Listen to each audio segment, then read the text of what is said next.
I'm Dr. Quinn, and today I'm going to talk about why you should leave a helmet on after a car collision with a bike.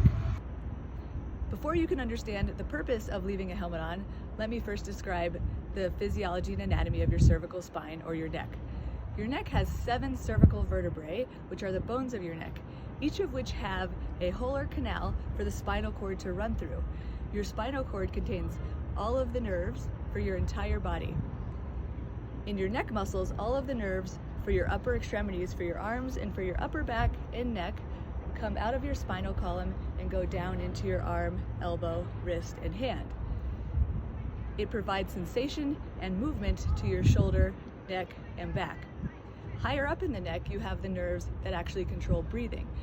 Injuries to the cervical spine can result in loss of function of your arm, loss of sensation in your arm, pain, and at worst, fatalities due to lack of ability to breathe.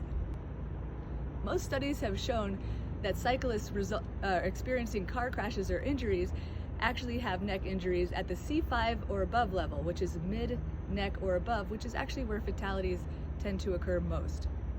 So it's important that if you find someone who has been in a car crash or down on the street, that you do not move their neck at all.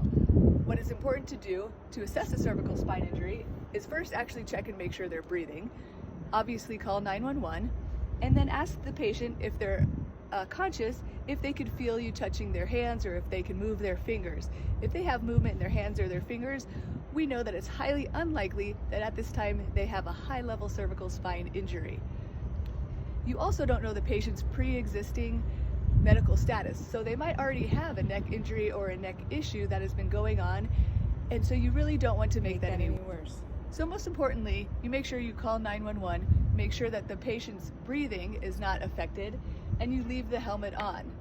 Now, let me give you an example as to what would happen if you tried to take the helmet off. You're going to tweak the neck even further.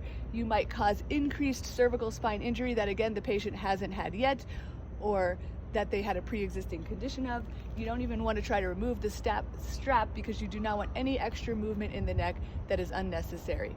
So trying to remove the helmet, while it might seem nice and a nice thing to do, you might actually cause the patient further harm and cause a spinal cord injury that hasn't yet happened.